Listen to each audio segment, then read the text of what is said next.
welcome to Seattle Unity Sunday service. Hello, people at home. Hello, people in the room. So good to see you.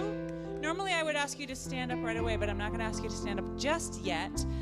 We're finishing today our series on the alchemy of relationship, and in that spirit, I wanted to introduce the team this morning to you because these relationships are some of the really core and long-lasting relationships for me, very important to me. Every week, I am lifted and honored by these relationships. So today we have Inez and Song, and they are congregants just like you. Many of you have sung up here with me before, and so you know what that's about. And I've known Song since she was a baby. I've also known our guest artist today. This is Sage Suzeris. I've known him since he was a toddler, running around in my house too. Hello, Sage. And his mom's here. More relationships happening all the time. Over there is Olivia. Here's David. They are really core, important relationships for me. I've known both of them for many, many years. They've been making me look better than I am for, 15 years or something like that. So I'm just really grateful, and I encourage you to think today about who in this room might be a relationship that you can think of and be grateful for. I'm very grateful today. Our guest speaker is probably, he gave me one of my first jobs in town. He brought me into working for church. He is a spiritual dad to me. This is Reverend Odell is here today. We're really thrilled. And he's not just a reverend. He has been a playwright and a yoga instructor and a party dude with me forever. And he wrote these two songs that I've sung with you before. The first one is a setting of a roomy piece. And you'll know when to stand up. Out beyond ideas of right and wrong, there's a field. I'll meet you there. Out beyond ideas of right and wrong, there is a field. I'll meet you there. A field of love, a field of forgiveness, a peace that passes understanding.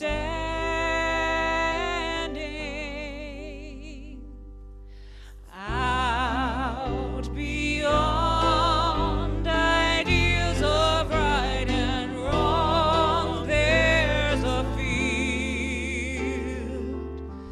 I'll meet you there.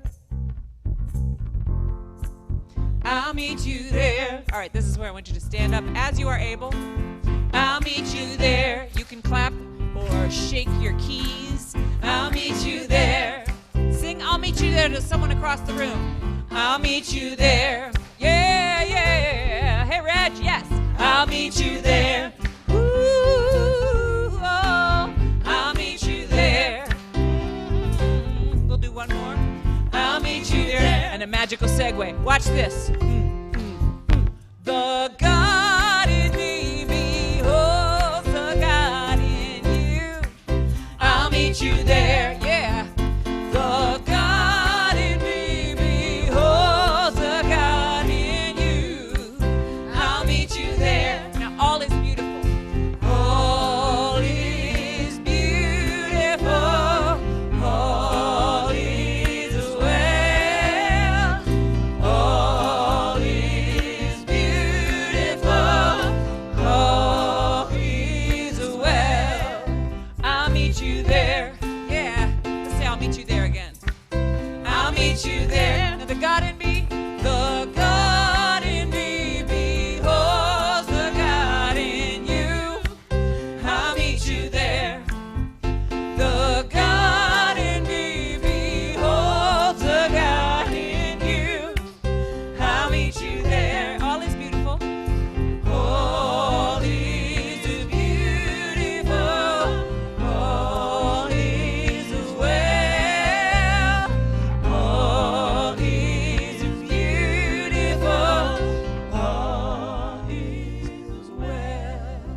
us pray.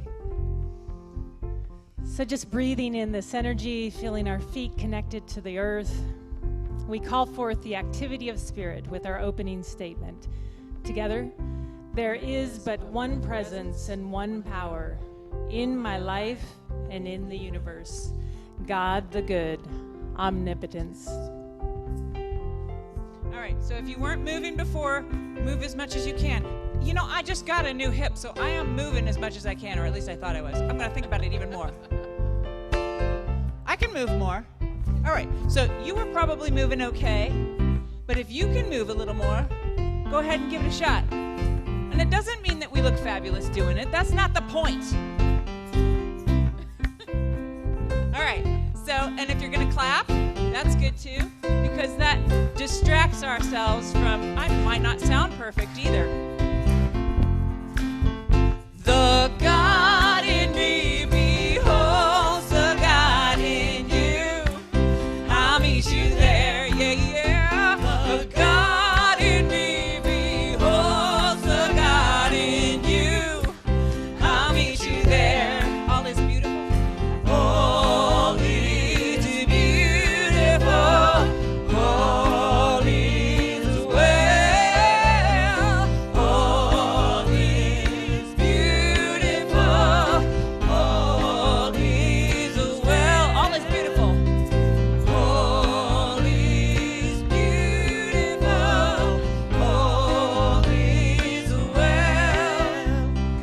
All is beautiful. All is well. Well done, house. Yeah, have a seat.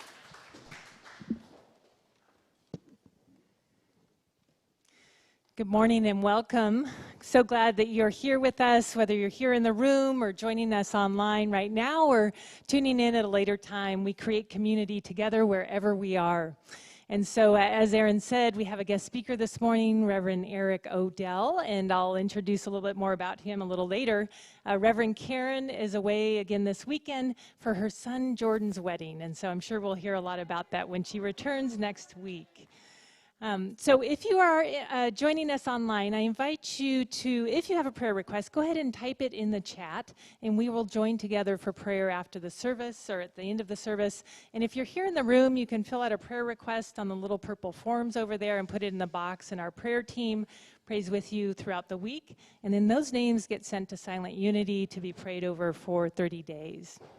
And so I just want to give you a little update on our building. So our building project is making great progress.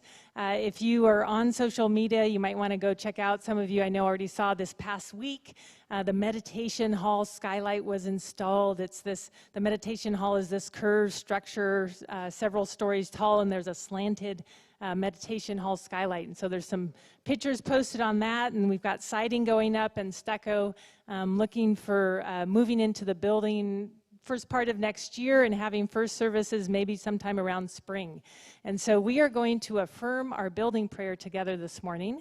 And I know sometimes when we do these things by rote or we do them several times, we kind of fall into that pattern of just being automatic about it. So I want to call out that we actually do it from a very conscious place, that we're very intentional when we do these prayers and affirmations, even if we've done them 100 times. And so I invite you to join me as we affirm our building prayer together. We are engaged in a creative process that blesses future generations. Seattle Unity's building project is unfolding with grace and ease in a timely manner. It is on schedule, under budget, and is divinely guided. The perfect people are in the right leadership positions to shepherd this process. The Board of Trustees, project team, and the congregation are helpful, loving, generous, supportive, and centered in spirit. We use this process as a path to awakening. Can I get an amen? Okay. And so it is. And so now we have a few more announcements on a video for those of you tuning in online. And if you're here in the room, I invite you to stand and greet one another.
Good morning, everybody. Isn't it delightful to see all our friends? I would ask you to come back to your seats if you would.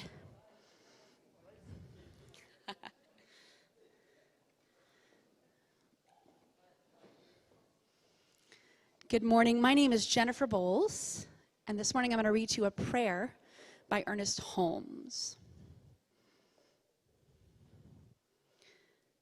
God in me is unified with God in all.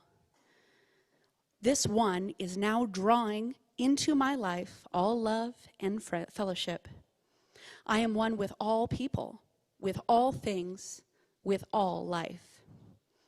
The great love which I now feel for the world is the love of God, and it is felt by all and comes back to me from all. I understand all people, and this understanding is reflected back to me from all. I give friendship, and therefore I have friends.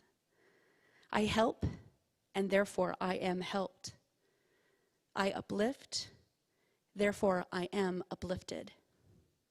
I am now surrounded by all love, all friendship, all companionship, all health, all happiness, all success. I am one with life. I wait in the silence while the Great Spirit bears this message to the whole world.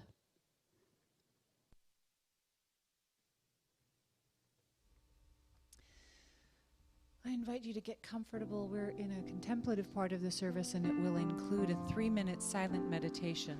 So for those of us in the room, we'll share that silence.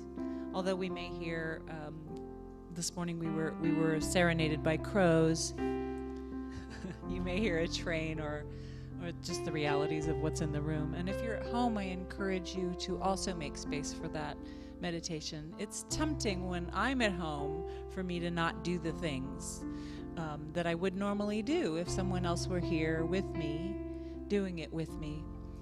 But I encourage you to join us in that meditation. We'll start with a short, easy, slow chant about relationship.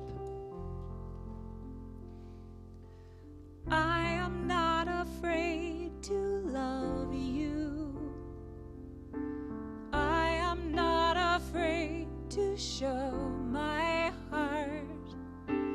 I am not afraid to love you just the way you are. Try it. I am not afraid to love you. I am not afraid to show my heart. I am not afraid to love you just the way you are. If you harmonize, try it. I am not afraid to love you. I am not afraid to show my heart. No, I am not afraid to love you just the way you are. I am not afraid. I am not afraid to love you. I am not afraid to show my heart. I am not afraid to love you just the way you are. I am not afraid to love you. I am not afraid to show my heart. I am not afraid to love you just the way you are.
So this next song is a song that I love, and it's actually from a musical called The Wild Party.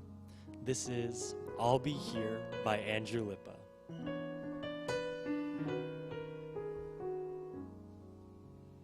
When you cry, I will hold you.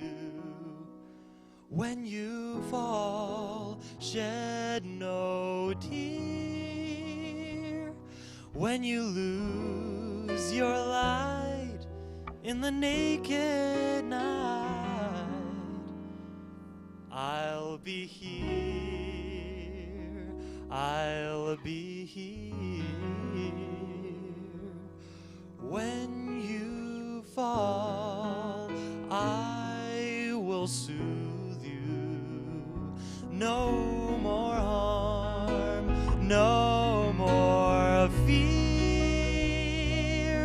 On the coldest climb till the end of time, I'll be here, I'll be here. I'll be standing by, trying to comfort, hoping I am enough. I'll be flying high, crying myself into happiness I'd never known, a life I thought I'd never own. Maybe I've been dreaming and this moment isn't real. How else can I explain this power that I feel? You can run, I'll forgive you. I'm the one you can call. I will need you, I will feed you, I will lead you to the clear. I'll be here, I'll be here.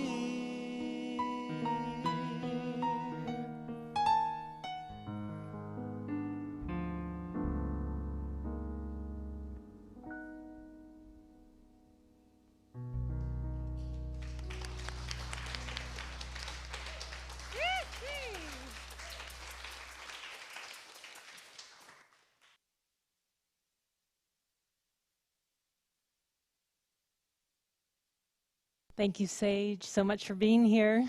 How about another round of applause for Sage? Thank you.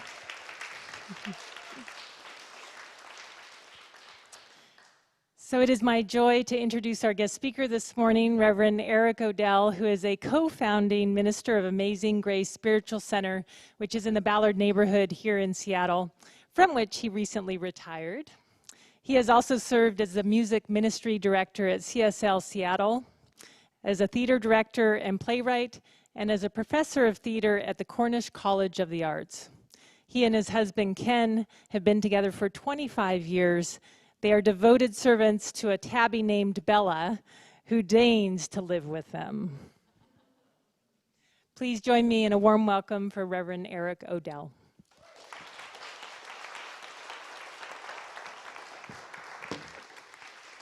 Thanks, Jennifer. Good morning, everyone. The last time I was with the Seattle Unity community was that fabulous evening event where you were saying goodbye to the old building. How many people were there? Yes? What an incredible night, yeah? And it is really an honor and a privilege to be with you all this morning. I'm so excited about the new facility. I can't wait to see it. The theme at Seattle Unity this month is relationships, and my talk title is The Radical Truth About Relationships. And I have 3 ideas for you to chew on this morning related to that topic. The first idea is this: you're in relationship to everything, seen and unseen. And since the divine is everything and everyone, all of your relationships are aspects of your relationship to God. That is everything. That is the air. That is your fingernails.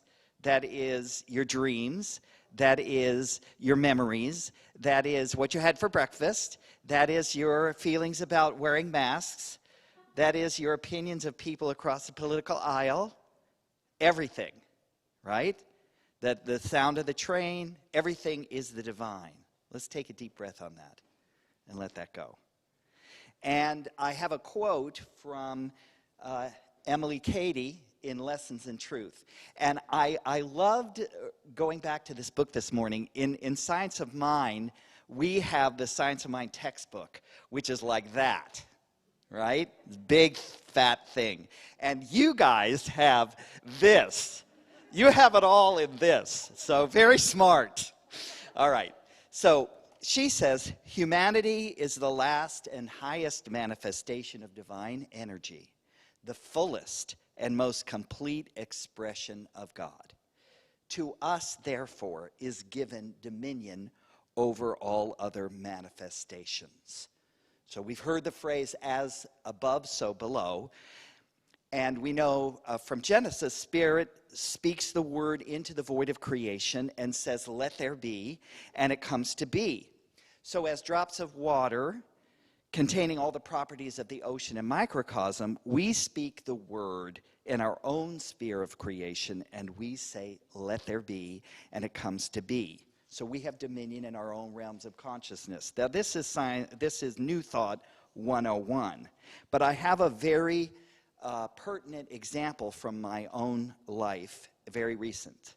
And that is, I did retire from being a full-time minister in December. And I took my 40 days in the desert. I didn't do anything, I just retired, went home, said, I know there's something else. I don't know what it is. And as I got nervous, fortunately, I had prayer partners that would remind me, don't do anything. Don't do anything, just be. It will come.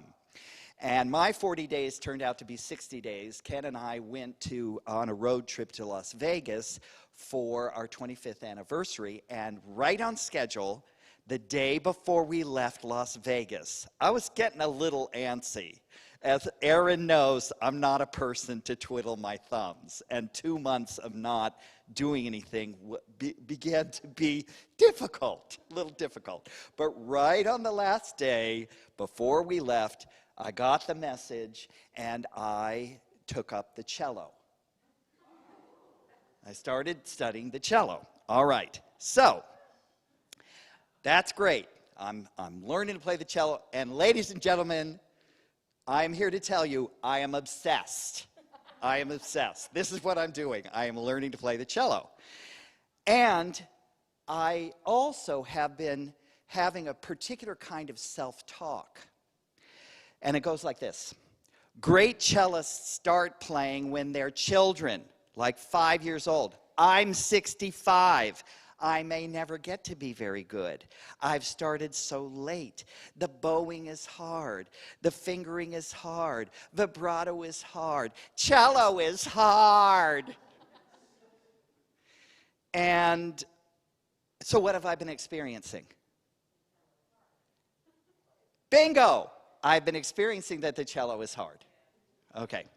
Now, I have had a job in New Thought for over 25 years. And I have been in the business of raising vibrations. You would have assumed that it would occur to me maybe sooner than 7 months in to watch my use of my word. You would think, oh, you might have noticed, that what you've been teaching works. So, you would be wrong. Even ministers who should know better can go astray. But fortunately, just last week, I noticed what I was doing to myself with the use of my word. And I finally got with the program, and I started affirming a higher truth. So now my self-talk goes like this. I am a cello prodigy. I am on time, on target, and on schedule with my learning to play this magnificent instrument. All of the knowledge and skill of all of the great cellists, past and present, is available to me now. What others have done, I can do. I can do as well. The cello is a joy to learn and to play. I got to say that again. The cello is a joy to learn and to play. I learn quickly, and I make beautiful music today and tomorrow. All is well. Will you know that with me? And vibrato, which is where you make the note warble so it sounds like a singer, was a great opportunity that I was not getting. And all of a sudden, after doing this, I'm starting to make a beautiful vibrato. So, word to the wise. If there's some area of your life or some relationship to anything, to yourself, to anything that is troubling, check what is the word that you are using in relationship to it, right? Because it'll work with anything. Genesis in the Jewish scriptures says God made man and woman in his own image. And this is true. But we also make God in our own image of it. And this makes sense because we've been made in the image of God. God is the creative, the supreme artist of creation, had an idea, an image of us. And we then in our own lives are like the divine in our sphere. As God is to us, we are to our world. And we say in New Thought, God is good, life is good, we are good. Yes? If you've ever been to any Seattle Unity event or service, you've probably heard, God is, life is, we are. Okay. Very good, Grasshopper. But this is not a universally held conviction, have you noticed? You may have heard phrases like God is a jealous and angry God, or the fear of God is the beginning of wisdom. The fear of God, that means that God is something to be feared. The idea that God is testing us, a watchful eye keeping track of our mistakes, the final judge, jury and executioner, our punisher, the caster of souls into hell. So clearly, there are other ideas about what God is. Does that make sense? All right. Fortunately, I never believed any of that. I wasn't raised in any religion, which is probably the greatest gift that my parents gave me. They didn't raise me in any religion. I had a lot of friends in college that were raised in a particular tradition, and when they got to college, then everything kind of fell apart. Anybody here have that experience where you leave your home and then, you're kind of like, okay, what do I believe? This is what I've been told. It never made the idea of a jealous and angry God never made any sense to me. It always seemed like an elaborate horror story to try and make people behave. But the beauty of free will is that Spirit allows us to create a relationship to the divine any way we want to. Some people actually need the threat of hell to stay in line and to do right things. So I'm not here to say that's the bad idea or the wrong idea. It's the perfect idea for some people. And that's one radical truth about our primary relationship, which is our relationship to the divine. We make God in our image of it. So just take a second and ask yourself, what do I think it is? What is my essential relationship to it? Do I really experience it as benevolent? Is what I hear here at Seattle Unity really the truth for me? And what does that mean? This is not a rhetorical question. This is a vital question.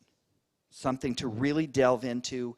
And you could do that for the whole rest of your life, because clearly I am at 65. I'm still using negative self-talk. And when I saw what I was doing, I just thought, you know better than that. Okay. Anyway, I love to pray, and lots of people over the years have asked me to pray for them or with them.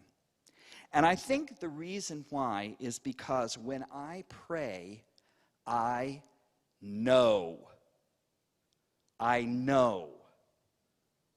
Take a deep breath. There is never a shadow of a doubt in me that God is real, that spiritual law works all the time in every situation, and that my word has power because I only speak the truth. Not my word, not my power, not my personality, not my truth, but the divine word of truth. And those who are chaplains, those of you who've taken classes, you know it. When you are speaking the word, the divine word of truth in prayer, have you felt that? Can you know the difference when you are speaking the word of truth, right? You're on solid ground. And that conviction is what I claim for each one of you. I claim for you a close, vital, alive relationship with your source, that you stand on a solid rock of faith in goodness and mercy that follows you all the days of your life. And if you don't have that, keep fighting for it until you have it, because it is your birthright, because that is the pearl of great price. The second idea for a radical truth about relationship is that all of your relationships with other people are blessings and opportunities, including the ones that hurt, that confound you, that drive you crazy, and keep you up at night. Has anyone here ever had a relationship that drove you crazy and kept you up at night? Welcome to the human race. Very good. I have a little thought experiment for you right now. It'll only take a second to drive my point home. Imagine that you are in perfect health, you have a beautiful home, all the food you can eat, and every good thing that material life has to offer. And you are the only person on planet Earth. It would feel pretty empty and pointless, wouldn't it? Certainly very lonely. There's a story of a Hindu disciple and his guru, and they were sitting in their cave in the Himalayas one day, and the disciple said to his guru, I think I've really attained inner peace. And the guru said, I think you have attained inner peace too. Now it's time for you to go to Calcutta. And the disciple was like, why would I want to go to Calcutta? It's full of heat, noise, and dirt, and dust, and sins, and conflict, and anger, and theft, and violence. Why would I go to Calcutta? And the guru said, now you will find how deep your inner peace really is. We're like rocks in a jeweler's tumbler. We are meant to keep bumping into each other in order to smooth our rough edges. We keep tumbling and tumbling in the crucible of our relationships until we come out as polished gems. I'm not claiming that forgiveness is easy. I'm not making light of abuse, injustice, or the 1,000 ways we have of getting on each other's last nerve. But I do know that relationships are vital and essential to our spiritual unfoldment. It's usually in those relationships where we discover that love overcomes every challenge and leads us on to glory. Now, I have a story. My first job in Seattle, I moved here after college a very long time ago, and my first job was as a waiter at the top of the Hilton Hotel restaurant. It was all of 13 stories in 1979, and you could see all the way to Queen Anne Hill. Okay, it was a different time. And while I was there 7 years, I had 13 different managers. And every time a new manager came in, he or she would impose some random rule to just establish that they had authority over us. And one time, this new manager said, okay, the staff has to move around. So suddenly I had to take shifts in the coffee shop on the lobby level.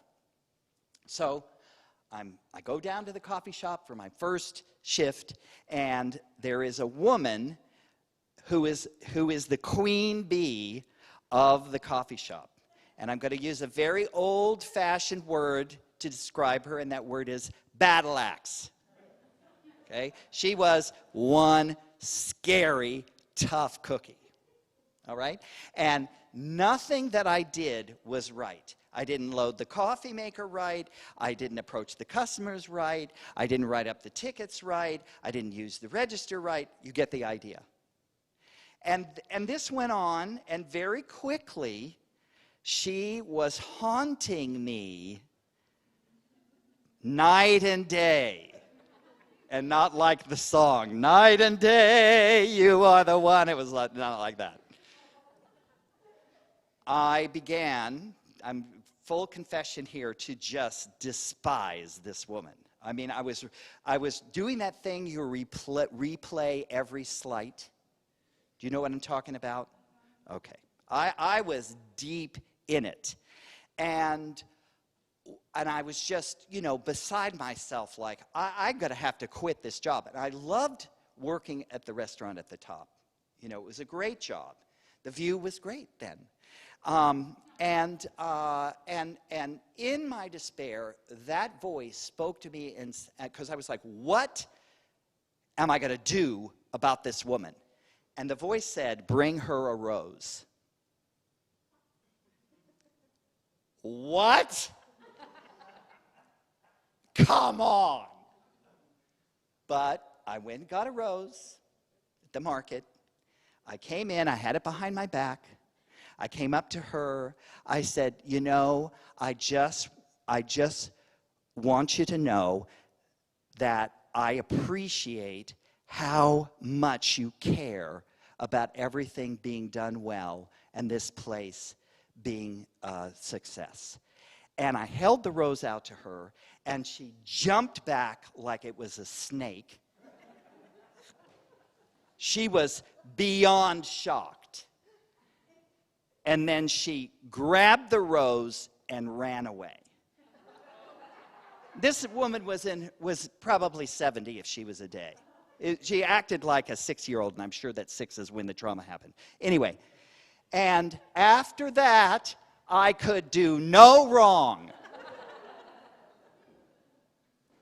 And shortly after that, I was raised up to the top of the Hilton restaurant. I had been moved there to do that thing. Do you all get what I'm saying? I was only there long enough to learn my lesson to facilitate her lesson. That's what it's all about. The third and final radical truth about relationships I want to talk about today is this. And this is something I have never heard before. So I may actually be saying something new. I mean, we're a New Thought Center. I might be saying something new. Okay, we're going to try. You are always exactly 50% of all of your relationships. You're not 10% in this one or 90% in that one. You were always exactly 50% of every relationship, which means that if you change, the second you change, the relationship is changed.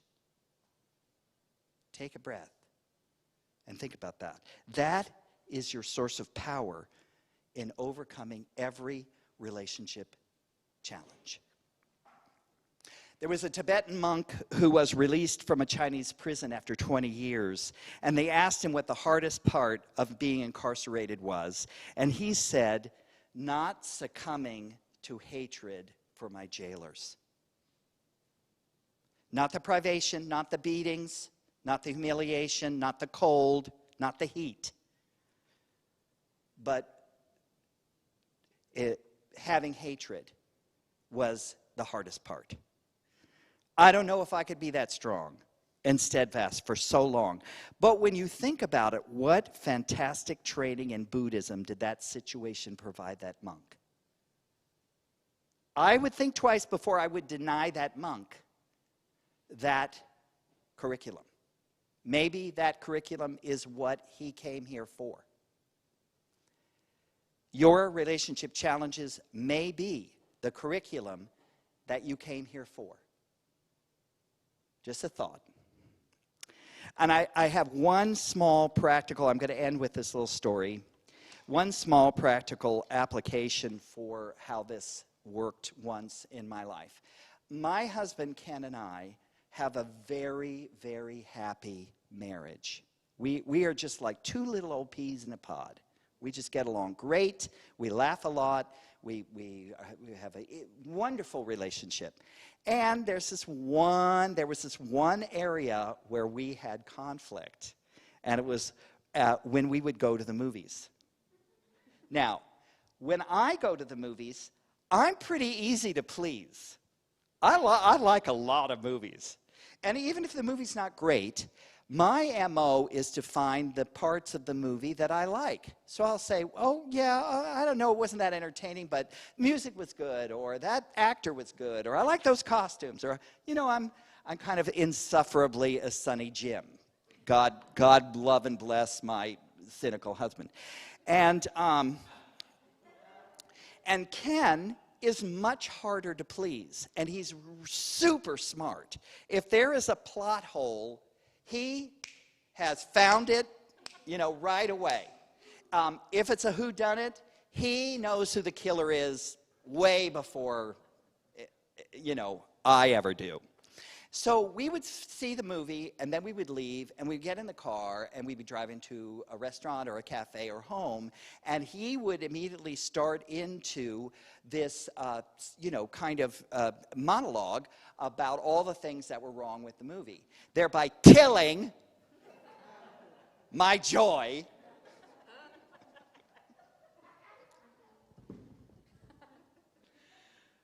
in seeing this movie. And so we would, you know, kind of get into it. We would, you know, it would be frustrating. He would be frustrated. I would be frustrated. I would disagree with him. It was not good. At one point, Ken said, maybe we shouldn't go to the movies together. That's how deep it was, right? And I just want to say, any problem that you have, there's probably 12 books all about that problem exactly. Have you noticed? You know, you've probably heard a sermon or two about it already. Yes? If you go to church for a few years, you know, the ground gets covered. So somewhere along the line, after, you know, this conflict had gotten so bad, I read, or somebody suggested, you know, maybe you should really take a step back and see the situation from Ken's point of view.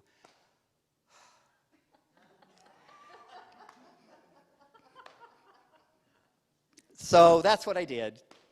And I remembered that Ken is the youngest of 4 boys of a very intellectual, competitive New England family. As the youngest, I'd heard him say more than once they had to fight for space in conversations, that being intelligent was really highly valued in his family, and to show off one's intelligence was important to being valued by the family.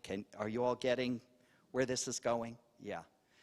So the next time we went to see a movie, we leave, we get in the car, we sit down, and Ken starts his routine. And I just sat, and I breathed, and I just opened my heart, and I just listened, and I could hear how much fun he was having in trashing the movie. And I just, you know, received it and listened and all that. And after a while, he wound down a little and he said, "You're not really enjoying this, are you?" And I said, "I love you and everything about you. And I love how much fun you are having analyzing this movie." And I'm just going to say, he and I have never again had that conflict. So, you know, maybe you're not a Tibetan monk in a prison with Chinese for 20 years. That's a big mountain to climb. But even the small things in your relationships can be healed by knowing that you're 50% of the relationship And as you change, it will absolutely change. Let's pray.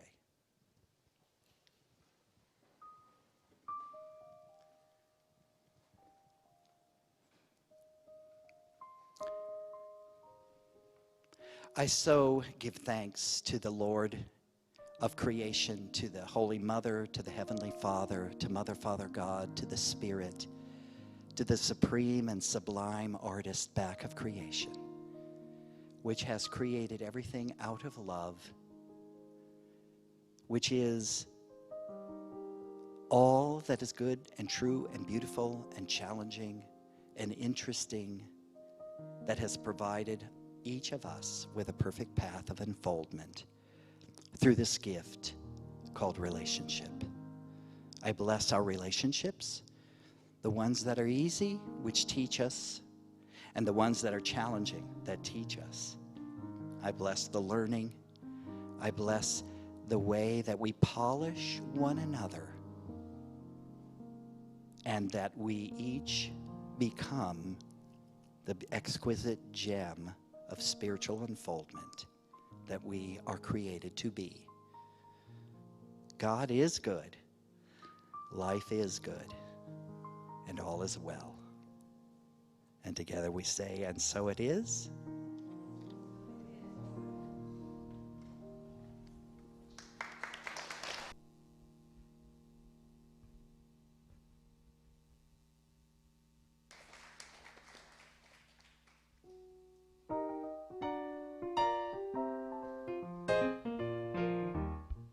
There will be many other nights like this, and I'll be standing here with someone new.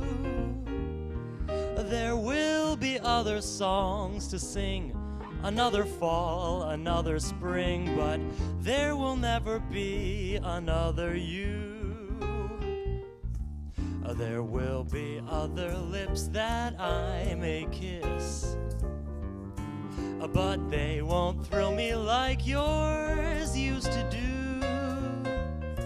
Yes, I may dream a million dreams, but how can they come true if there will never ever be another you?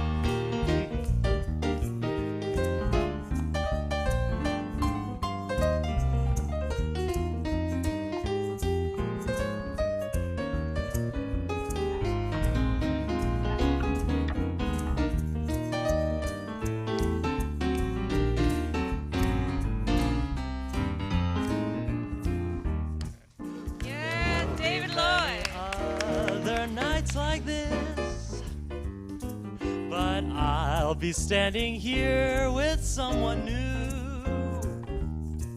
There will be other songs to sing, another fall, another spring, but there will never be another you. There will be other lips that I may kiss, but they won't thrill me like yours used to do. Yes, I may dream a million dreams, but how can they come true if there will never ever be, there will never ever be, there will never ever be another you.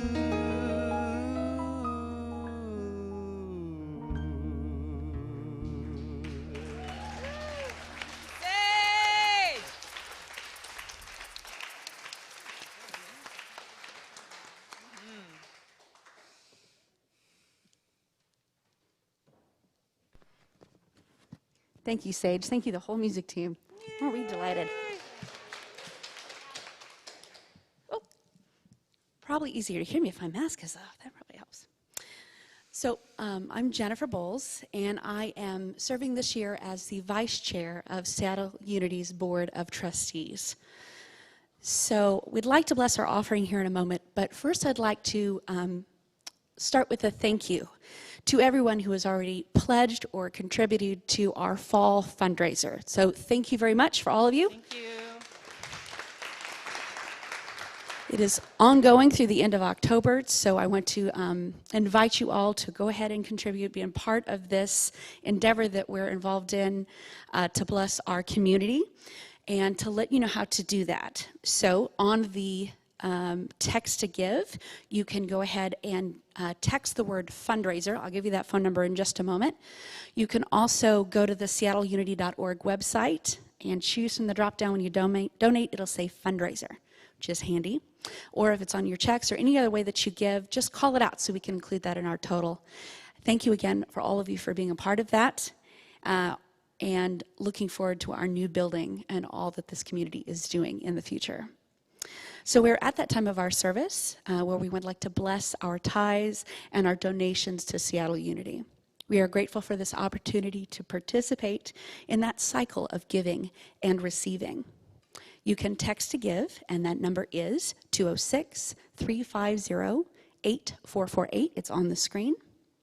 Or you can go to seattleunity.org.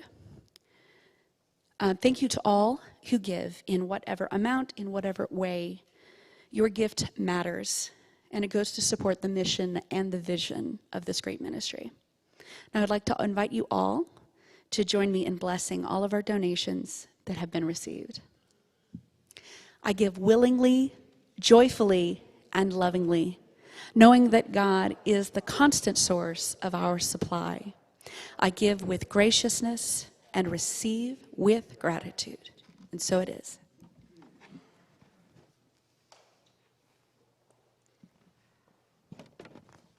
Thank you, Jennifer. And I just want to say a big, huge thank you to all of our board members. There's some of them here today, just doing incredible service for our community through so many different transitions, through our building transition and the past couple of years. So I know that I am incredibly grateful. So if you see a board member in the room, I ask you to go up and just thank them for all the ways they are serving our community right now.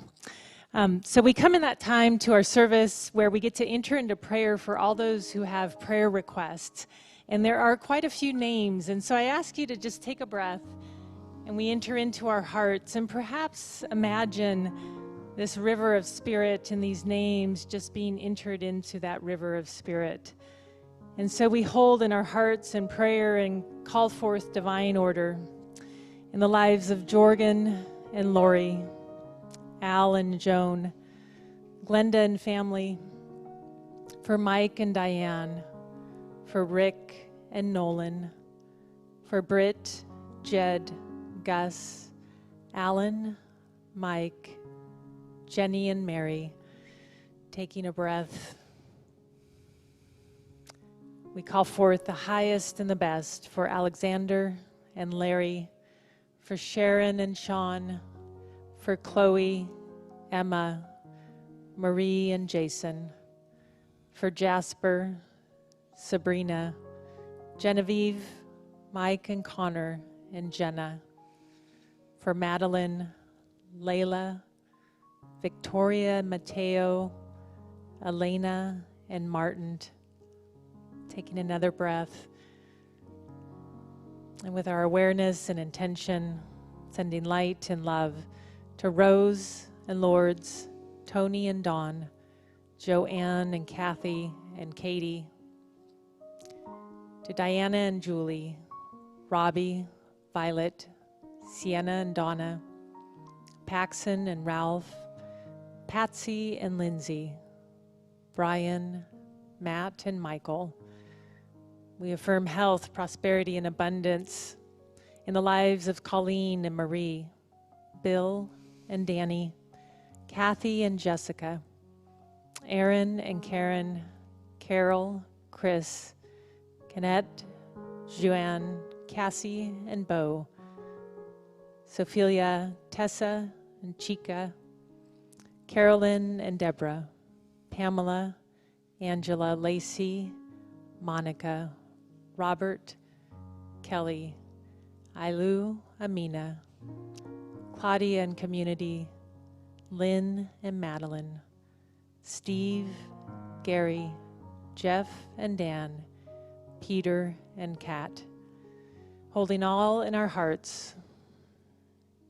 Again, knowing that all are centered in spirit, that life and love and presence and power of God surrounds all, and we are grateful.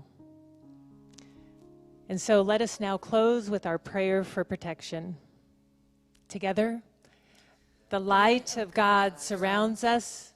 I am light. The love of God enfolds us. I am love. The power of God protects us. I am power. The presence of God watches over us. I am presence. Wherever we are, God is, and all is well. And that's the truth. Yes, indeed. Please stand as you are able.